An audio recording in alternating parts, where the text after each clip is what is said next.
Good morning, everybody. Hey, Abby. Hey, Anasia. What's going on? Quessy in the house. What's up? What's up? What's up? We're going to get started here in a little bit. We've still got a few more minutes. We day 2 of this whole thing. We'll see. Went back and watched my last video. What's up, TJ? It kind of was not good, but it's okay. We'll get it right.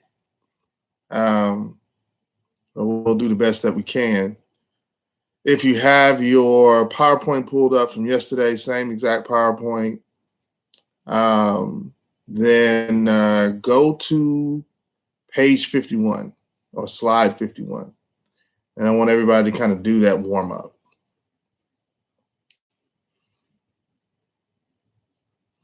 So if you got a piece of paper, kind of jot it down. And then I will ask, just like in class, I'm going to ask some individuals maybe give me an answer, or I may say, hey, if you know the answer, just type the answer in the chat section. Just to kind of checking our learning a little bit from the last couple of days. Go to slide 51. We will also be working on a new guided reading. It is the guided reading on the American City. All of this can be uploaded from Edmodo.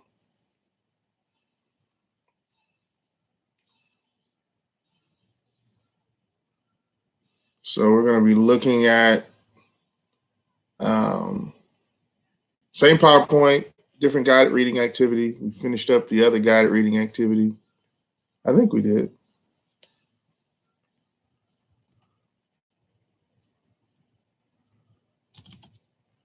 We may have a few things from that one that we still need to talk about.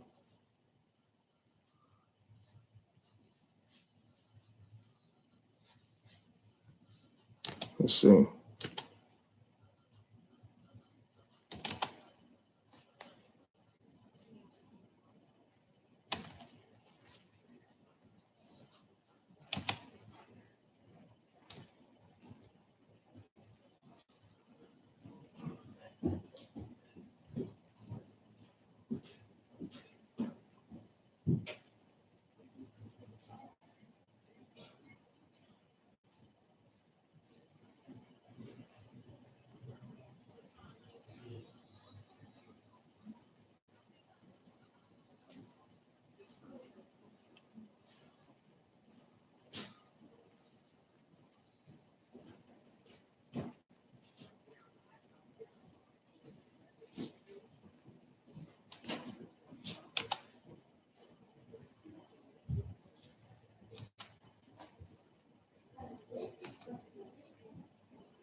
Don't worry about vertical, horizontal integration.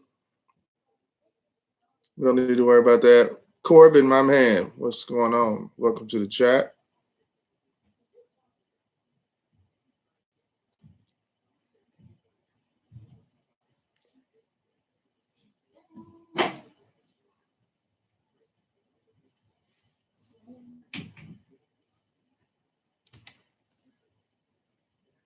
Yeah, I think we're done with that one. We're going to go ahead and move on to the next guided reading activity. So this guided reading activity should say notes 11. Oh, I'm sorry, that's the wrong one. I should say,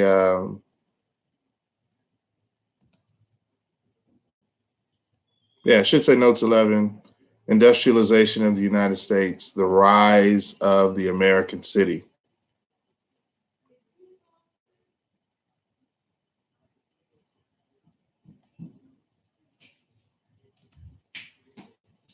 And right now, everybody, Tony, we should be pulling up the PowerPoint. Everybody should be grabbing the PowerPoint right now, going to slide 51 and trying to complete that warm up there.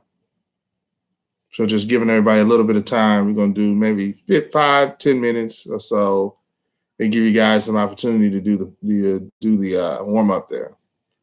That warm up is just a review of some of the things we've been talking about.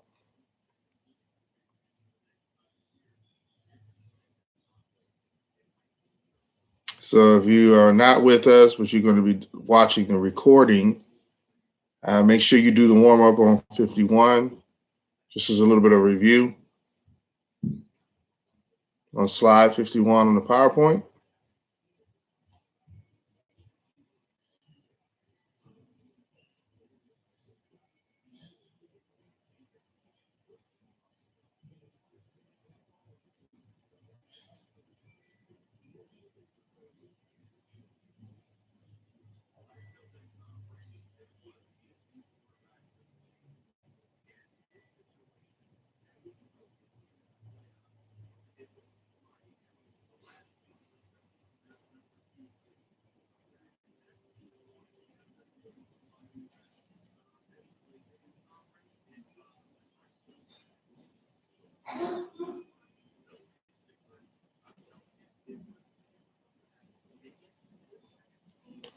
Do we go to Edmodo for the PowerPoint? Yes, ma'am. If you go to Edmodo, you should be able to access the PowerPoint.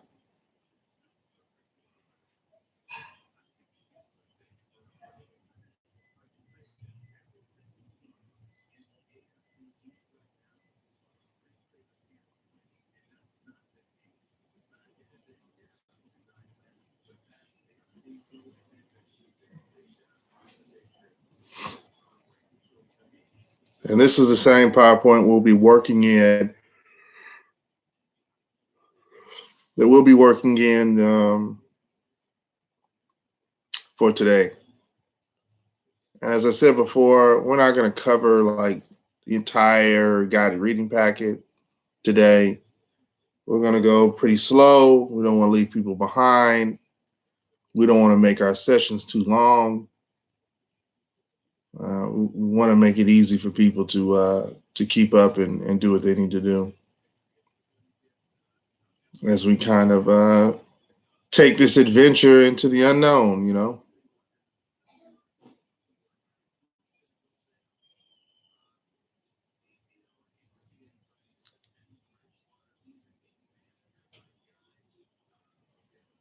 Yes, Adrian, you are late. Go get a pass.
All right, so 9:35, Jordan Brock in the house. You're late too. Go get a pass. Stop eating breakfast.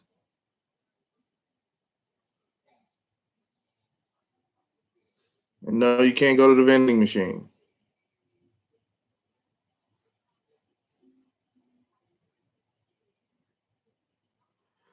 All right, let's kind of go over this warm up here. The first question asks, what is a monopoly? Anybody, somebody, everybody, please answer the question. Just type your answer there in the live chat. What is a monopoly? Doesn't have to be long and a long answer. Obviously, we want to do it short and quick and sweet. What is a monopoly? Yes. Good, an agent.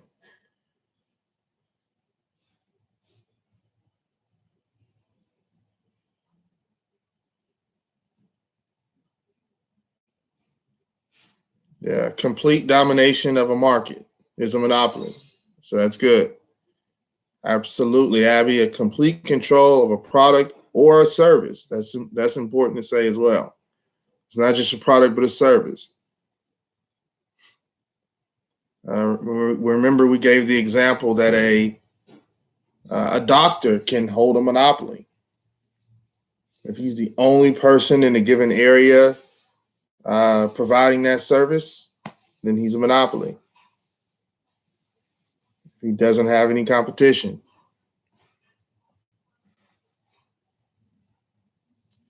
All right, good. That's the answer to number one. Let's go on to number two. How did early corporations create monopolies? Anybody?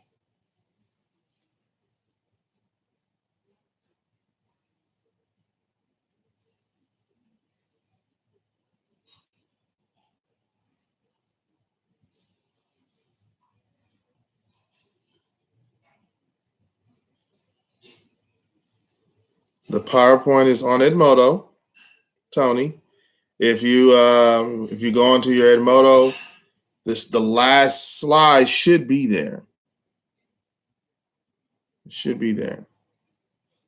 Do you have it, Tony?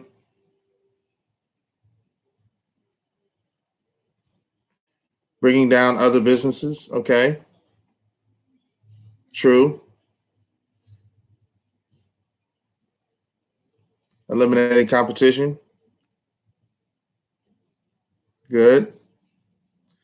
In particular, with corporations, um, I'm looking for one more thing. What is it that they did? What type of things did they do to eliminate competition?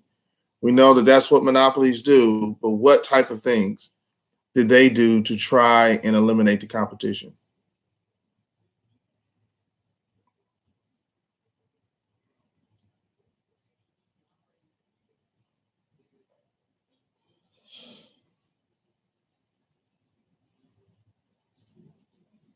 Lower prices. Good.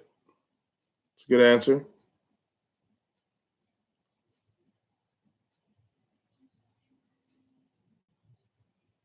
Lower prices is an example.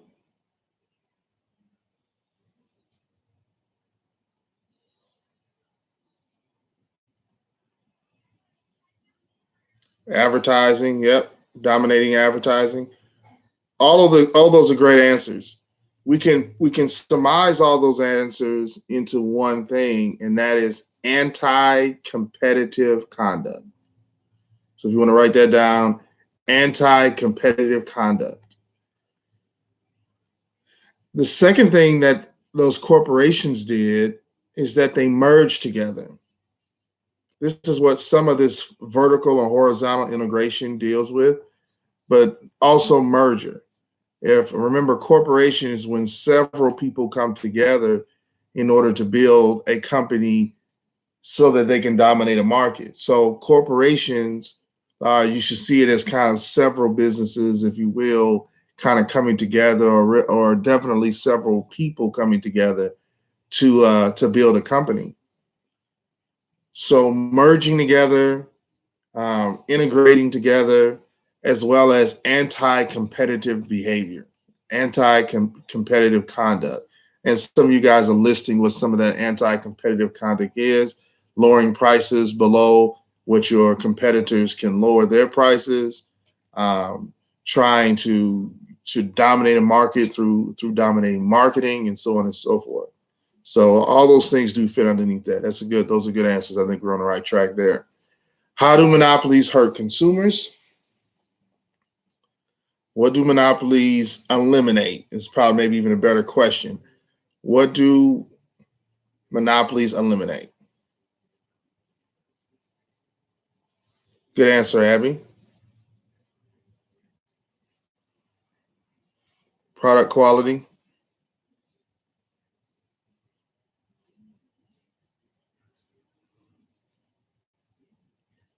It's a very good answer. What it eliminates, and it kind of fits once again, what I'm going to say fits everything that you guys are saying underneath the umbrella, is that it eliminates incentive. I want you to know that word, incentive. When there is no competition, there is no incentive to create a good product. So that's where the product quality, what that fits under. So it hurts consumers because it eliminates incentive for companies to do good work. Number 4, why were men like Rockefeller and Vanderbilt called robber barons?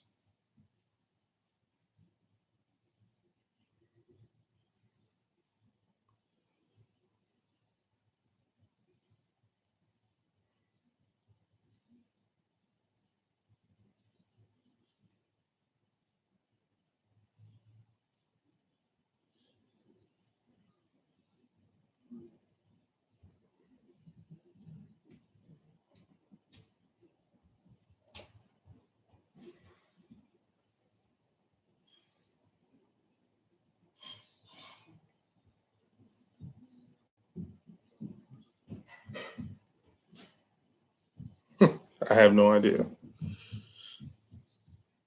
That's an honest answer. Think about it. Is a robber baron a good thing? Being called a robber baron a good thing or a bad thing?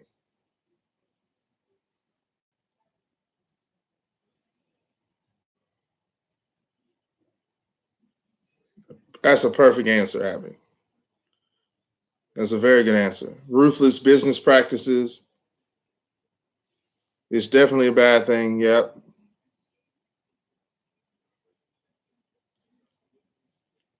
And the ruthless business practices is that they manipulated the poor. They manipulated their workers. They took advantage of their workers. They took advantage of the poor masses in order to build wealth.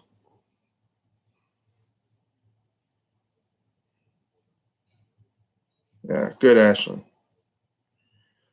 The robber baron connotation um, really speaks. I want to make sure we're clear about this. It doesn't necessarily speak to their anti competitive behavior, more so than it speaks to the fact that they manipulated the poor in order to gain wealth. They used their workers in order to gain massive amounts of wealth.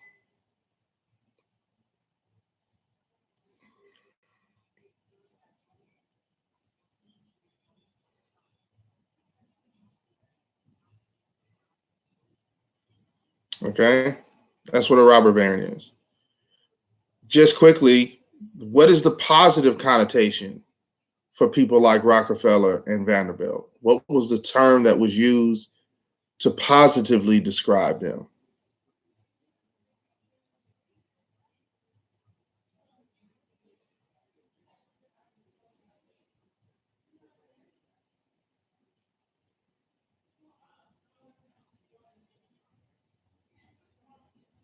It's one swift, decisive word. Somebody give it to me. Somebody give it to me. Tony, were you able to find the PowerPoint?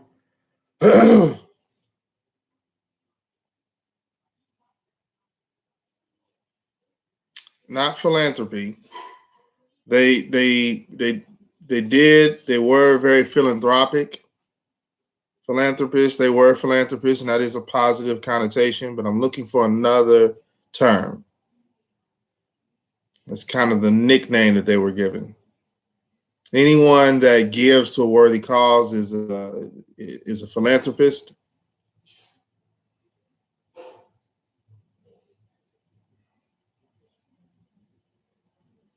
Well, Tony, if you're still there, just checking in to make sure that you found the PowerPoint. There it is. I don't know who AJG is. Can't really see the icon there, but Captains of Industry is perfect. Yep. Captains of Industry. So that was a positive connotation for these people, that they were not necessarily doing all things bad, that they also did do some good for the market. And these corporations and things that they built, they were massive, they were large, they were employing large amounts of people, creating jobs, improving technology. So the positive connotation was that they were captains of industry. Very good. All right, how did democracy expand during the presidency of Andrew Jackson? And this is a throwback question. I did not yesterday post the USA Test Prep, but I will be posting on Edmodo USA Test Prep directions.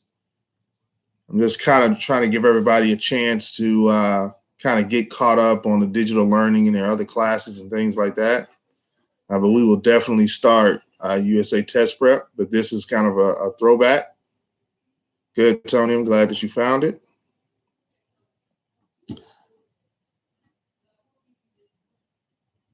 The questions are on the PowerPoint. They're the warm-up on page 51, slide 51.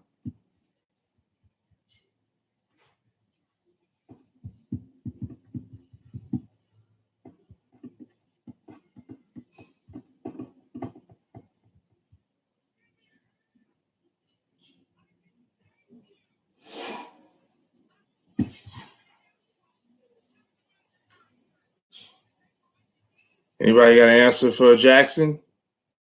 Well, we got to know this. This is going to be on the EOC. This is a throwback question. It's a throwback question to just the last unit, though. Not that long ago. We call this Jacksonian democracy. Andrew Jackson changes what democracy looks like in the United States.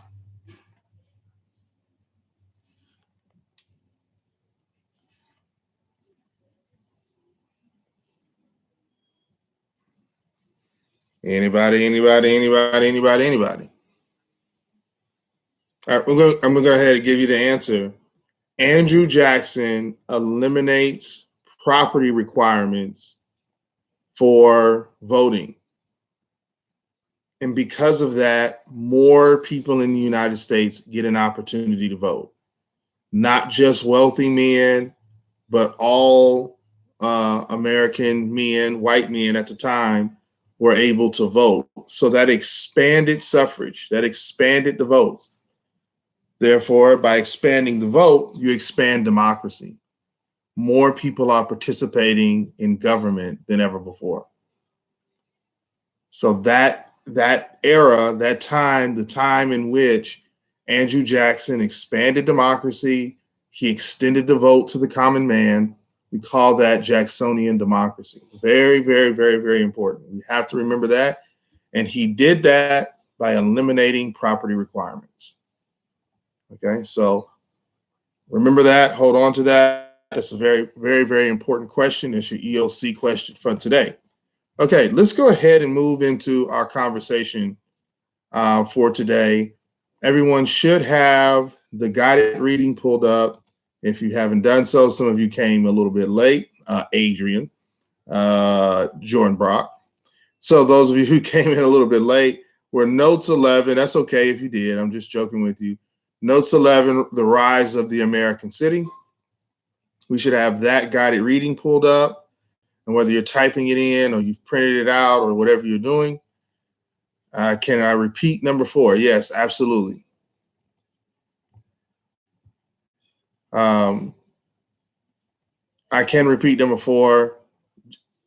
Andrew Jackson, the answer to the question is Andrew Jackson eliminated property requirements. It was no longer necessary to own property in order to vote. Therefore, more people voted, more people participated in the democratic process.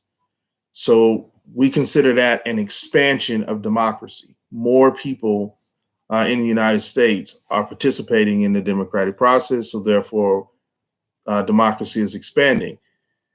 The term that describes that entire scenario is Jacksonian democracy. The time period where more people were voting, more Americans were participating in the political process. We call that Jacksonian democracy because Andrew Jackson was the president that purposely extended the vote to the common man. So hopefully that works out for you.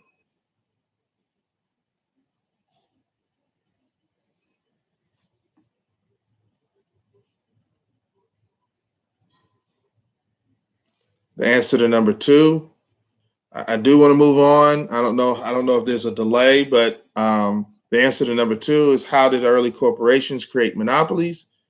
They merged together. So corporations merged together. This goes along with this vertical and horizontal integration. I don't want to go into a lot of detail about that, but they merged together. And then the other thing that they did was they used anti-competitive conduct in order to create monopolies.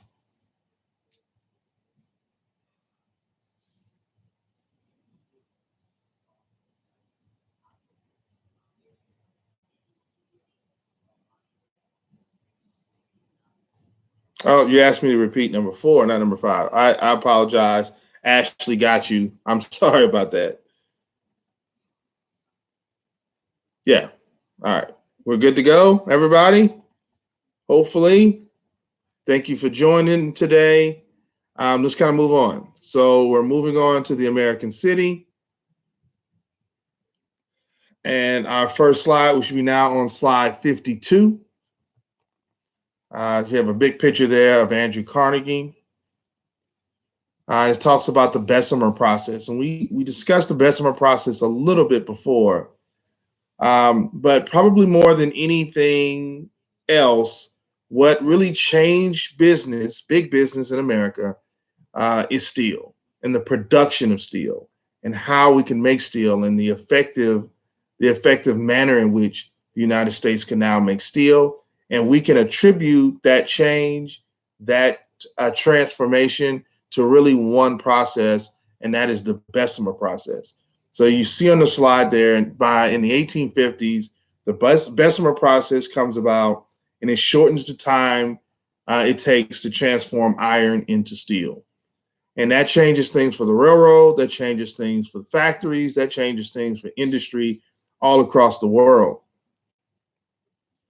And where Andrew Carnegie is able to strike is that Andrew Carnegie is able to find that process, kind of own that process a great deal by bringing it to the United States. The Bessemer process, Henry Bessemer was not an American, but Andrew Carnegie was able to bring that process to the United States, and make millions off of steel production because of it. So this is kind of how he develops his steel monopoly in the United States. The Bessemer process is very, very, very, very important.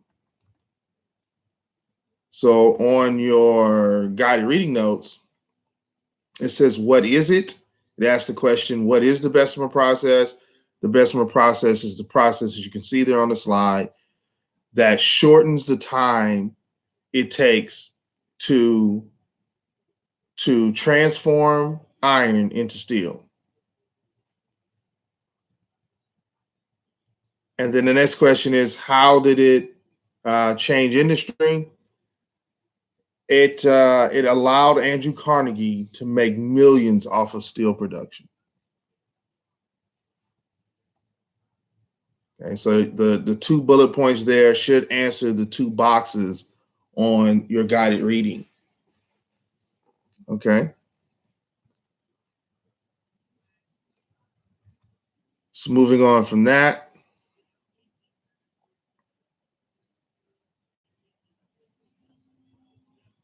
the next slide on slide 53. With steel production, this is also, it leads to the next thing, which is urbanization. And really, all of this is connected to each other. Innovation leads to industrialization, and industrialization leads to urbanization. And I'll say that again. Innovation leads to industrialization, and industrialization leads to urbanization. So the word urbanization simply means the growth of cities, the process of people moving from one place, from a rural place, into major cities. So anytime an area becomes more city-like, buildings are being built, homes are being built, businesses are being built, that is urbanization. You're going from a rural setting where you just have trees and farms and these types of things into a more city-like atmosphere. That's called urbanization. And now the steel is cheap and efficient. It allows them to use steel more. They can use steel to build just about anything that they want to build. And so it's really after 1850 and probably almost near and around the turn of the century, you start to see the development of these large, gigantic buildings, skyscrapers, even the development of bridges that are being reinforced by steel all throughout the country. Of course, we talked about that the biggest business in America after the Civil War was the railroad. But the development of the railroad is what allowed steel to be transported. So now steel is being transported to major cities all across the country, especially on the East Coast. You do not. Yeah, thank you, Naja. It's on Edmodo. It's a new page. You do not have a physical copy of this set of notes. This notes is titled Industrialization, the American City.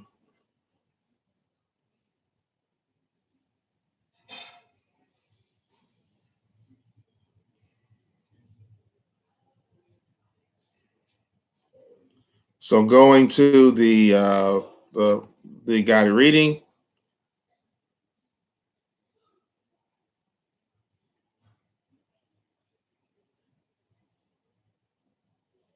What steel magnet brought the investment process to the United States? That is Andrew Carnegie.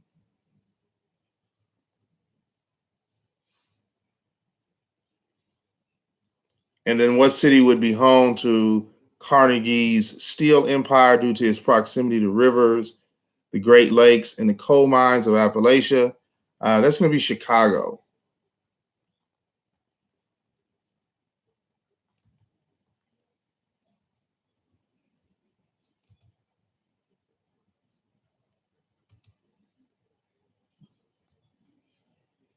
And that question really isn't that important. Chicago is one of the first cities that we start to see skyscrapers.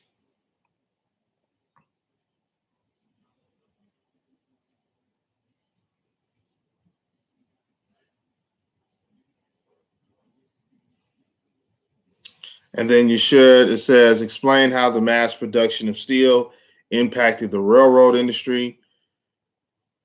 The mass production of steel, the railroad industry becomes important because it allows you to take the steel from factories and spread it across the American landscape.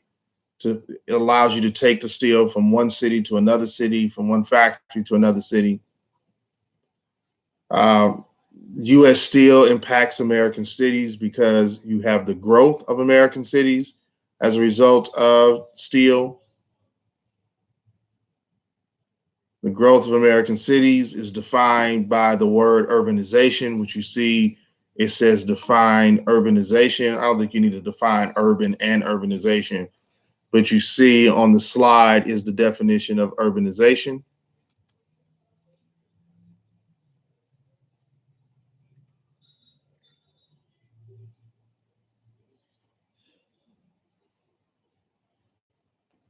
Tony, you're gonna need to catch up. No, I'm just playing with you. Thanks for helping her out in Asia. It's titled The Industrialization of the United States, the American City.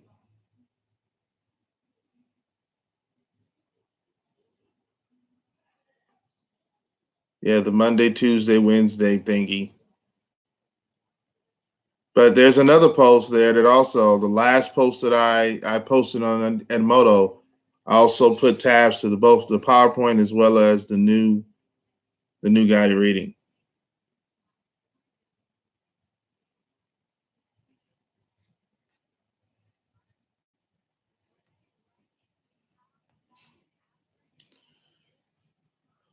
Okay. So coming back to the note, cities also offer opportunity. So with the growth of cities, what did I say to put in the American cities box?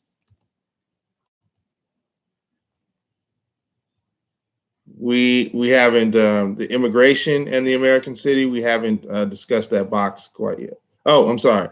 Explain how the mass production of steel impacted American cities. It led to the growth of American cities. You could simply put urbanization. So they on the packet on the page, it kind of requires you to put under American cities, and then it also then asks you to define urbanization. So really, you could put urbanization under the American city.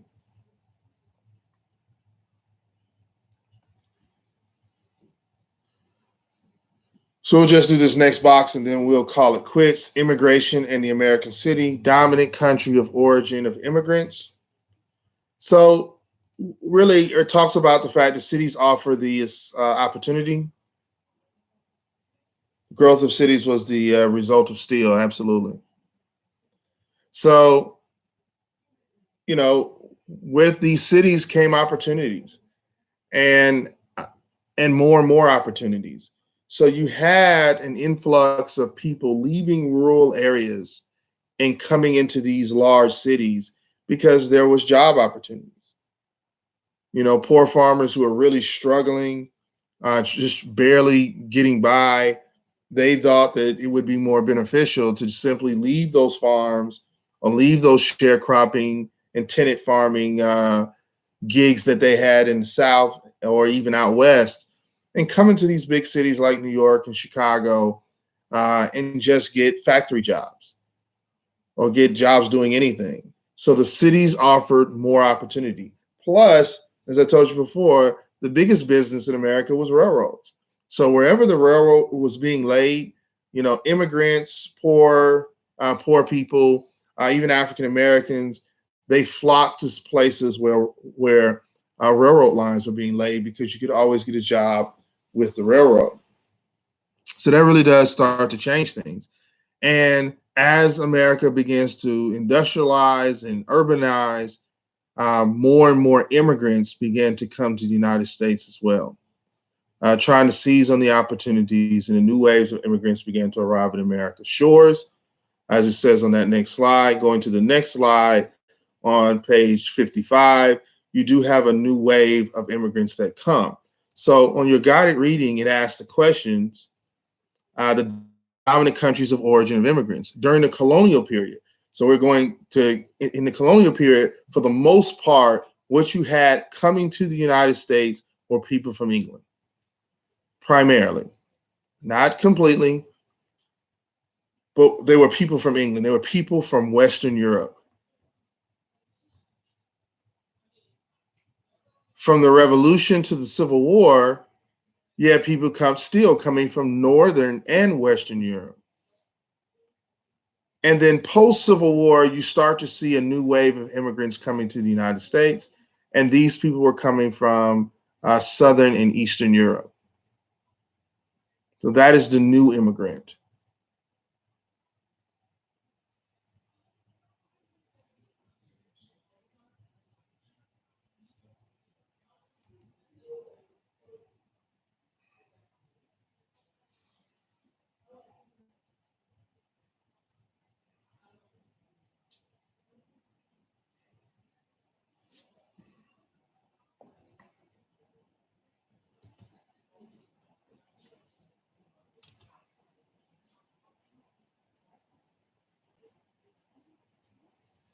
And then it asks you, why did Congress set few rules limiting immigration after the Civil War? Because they wanted this immigration to come to the United States. These people provided an easy and cheap labor force. And so there weren't very many rules. You know, the United States really needed, because of the amount of growth that was going on in the United States, to really have an opportunity to provide a labor force and a cheap labor force to build these cities and build out these cities. They really needed and required this immigration from other places. So Congress set few rules limiting immigration after the Civil War because the United States needed and leaned on immigration labor from immigrants. And then it asked to identify some push factors that forced many immigrants to come to the United States. Obviously, the things like the potato famine um, that took place inside of Ireland, wars, so famine, war, and economic trouble in their countries.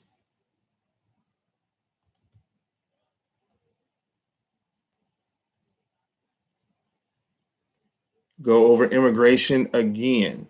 Okay, I can.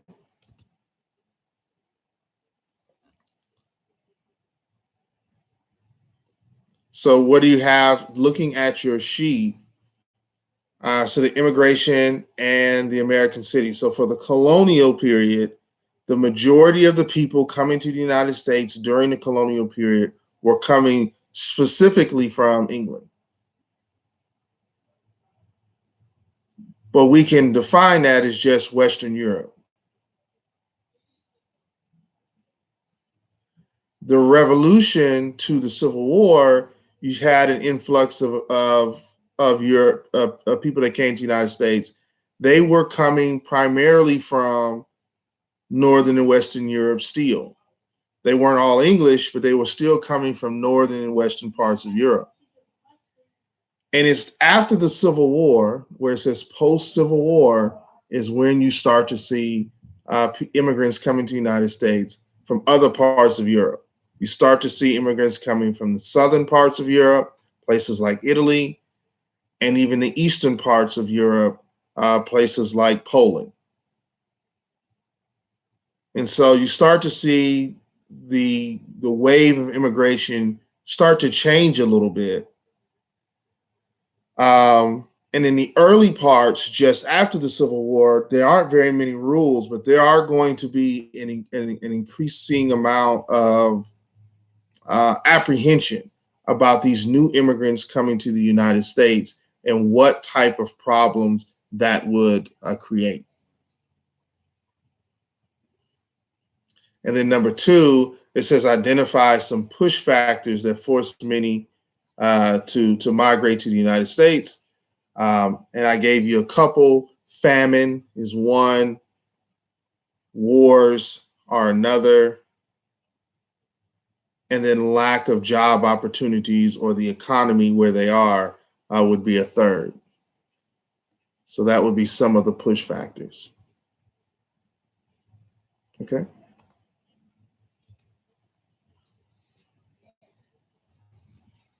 Are we good, Tony? Everyone? It's 10:09. I'm going to stop there. I know that's not a lot of stuff. As I said before, I don't want to go too far. I don't want to move too fast for people. I don't want to create this into a 45, 50-minute lecture. I started a little early just to give people a chance to get on and do the warm up. Can I go to the bathroom? Sure, Corbin. You can do whatever you need to do. Great question. Great question. Um, yeah, I think we're gonna finish up. We're done. If there are no other questions about anything, does anybody have a question about anything that we've covered or talked about or discussed? Once again, if you have outside questions about something or if you missed something, please go to Edmodo. You can go into the message center and you can message me from there. You can get more of an immediate response if you message me between now and 11:30. If not, you can always email me and I will get back to you either that day or later or the next day. And that goes for any parents that are out there if they've joined the live, if they're checking in just to kind of see what we're doing. And parents, feel free to jump in here and be part of the class and ask questions because that helps students as well. More questions are asked, the better things go. So this isn't quite, I haven't quite gotten my rhythm here on YouTube. It's different for me. I'm not used to doing this. I'm used to kind of being up and being in front of the kids, but but it works. And so we'll try to make it work anyway, the best that we can. So if there are no more questions, I'm going to sign off. Guys, take care of yourself. Go Hawks. Thanks, TJ.